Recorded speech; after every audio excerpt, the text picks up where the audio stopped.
अब वहीं जम्मू कश्मीर के अनंतनाग में सर्च ऑपरेशन के दौरान आतंकियों के साथ मुठभेड़ में शहीद हुए हरियाणा के पानीपत के रहने वाले मेजर आशीष का पार्थिव शरीर आज दोपहर बाद उनके घर पहुंचेगा। शहीद मेजर आशीष का परिवार पानीपत के सेक्टर 7 में किराए के मकान में रहता है। पहले पार्थिव शरीर को यहां लाया जाएगा, उसके बाद उनके पार्थिव शरीर को उनके पैतृक गांव बिंझौल ले जाया जाएगा, जहां पूरे राजकीय सम्मान के साथ उन्हें अंतिम विदाई दी जाएगी।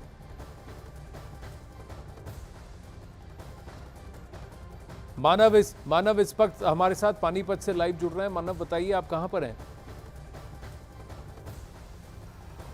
आनंद, मैं उसी घर के बाहर खड़ा हूं जहां पर आशीष का परिवार किराए पर लेता है। लेकिन एक अपडेट दे दूं, क्योंकि ये कयास लगाए जा रहे थे कि उनका पार्थिव शरीर शायद आज उनको अंतिम विदाई दी जाए। लेकिन एक अपडेट ये आया है, अभी एसडीएम यहां पर पहुंचे और जिला प्रशासन की तरफ से जानकारी यहां पर दी गई है कि उनका पार्थिव शरीर, आशीष धोचक का पार्थिव शरीर कल यहां पर पहुंचेगा और उनको अंतिम विदाई कल यहां पर दी जाएगी। और देखिए, एक बड़ी बात मैं आपको बता दूं, आशीष धोचक ने एक घर बनाया था। अभी उनके माता पिता, बूढ़े माता पिता किराए के घर में रहते हैं। एक घर बनाया था, ज्योति उनकी पत्नी और 2.5 साल की बेटी है, और उस घर का उनको गृह प्रवेश अगले महीने 23 अक्टूबर जब उनका जन्मदिन था उस दिन करना था। लेकिन अब ये फैसला लिया गया कि जब उनका शरीर या पार्थिव शरीर पहुंचेगा तो सबसे पहले उसी घर में ले जाया जाएगा, क्योंकि एक पिता ने अपनी पत्नी, अपने परिवार के लिए सपना देखा था उस घर को संवारने का, सौजने का। वो अब हमारे बीच नहीं है, लेकिन अब उनको अंतिम विदाई उसी घर से दी जाएगी।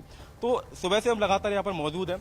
उनके पिता अंदर हैं, उनका रो रो के बुरा हाल है। जैसे ही उनका कोई करीबी पहुंचता है तो लिपट के रोने लगते हैं, क्योंकि एक जवान बेटे को खोना, और एक ऐसे बेटे को खोना जो 3 बहनों के बाद इकलौता भाई है, घर का चिराग है, जिसके ऊपर पूरे घर की जिम्मेदारियां थी, बूढ़े माँ बाप की जिम्मेदारियां थी, चाचा जो कि खुद एयरफोर्स में सेवाएं दे चुके हैं, अब रिटायर हो चुके हैं, उनसे प्रेरणा लेकर खुद बेटा आगे बढ़ा, फिर खुद उनकी पदोन्नति हुई। तो काफी संघर्ष पूरे परिवार ने सहे हैं, और ऐसे समय में घर का चिराग चले जाना, उसका बुझ जाना काफी एक दुख का पहाड़ है। और परिवार की ओर से कोई मांग है? परिवार का कुछ कहना है?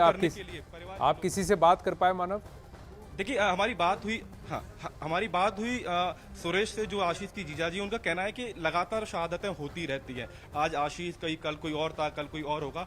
तो कोशिश ये की जाए कि इस तरीके से छोटे छोटे गांवों से आने वाले लड़के जो अपना सब कुछ छोड़कर देश की सेवा में जुटते हैं, वो उनको ना खोया जाए। तो सरकार को कुछ ऐसा करना चाहिए, और यही मांग आशीष धोचक का परिवार भी लगातार कर रहा है। उनके तमाम परिजन यही कह रहे हैं कि ऐसा नहीं होना चाहिए, लेकिन लगातार हमारे बच्चे शहीद हो रहे हैं। आनंद, और जैसा आपने कहा कि उन्होंने एक घर बनाया था, एक आशियाना अपने परिवार के लिए, कुछ तस्वीरें हम देख रहे हैं जहां पर एक महिला एक घर की तरफ जाते हुए अचानक गिर जाती हैं। ये महिला कौन थी मानव?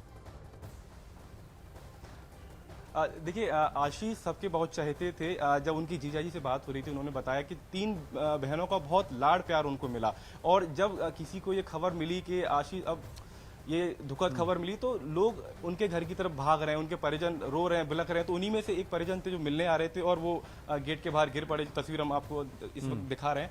तो लोगों से बात नहीं कर सकते, क्योंकि वो बात करने की स्थिति में नहीं है। हम लोगों ने सुबह से काफी बात की है, तो लोग रो रो कर, बहुत बुरा हाल है, और बहुत बुरी तरह से लोग बिलख रहे हैं कि एक घर का जवान बेटा आज उनके बीच से चला गया है। पर मानव, आप ये कह रहे थे कि उन्होंने ये अब निर्णय लिया है कि जब मेजर आशीष का पार्थिव शरीर वहां आएगा तो उसी से उनका गृह प्रवेश होगा, और फिर उनका परिवार वहीं पर रहेगा। लेकिन अंतिम यात्रा उनकी उसी घर से शुरू होगी जहां पर अगले महीने 23 अक्टूबर को अपने जन्मदिन के दिन वो गृह प्रवेश करना चाहते थे।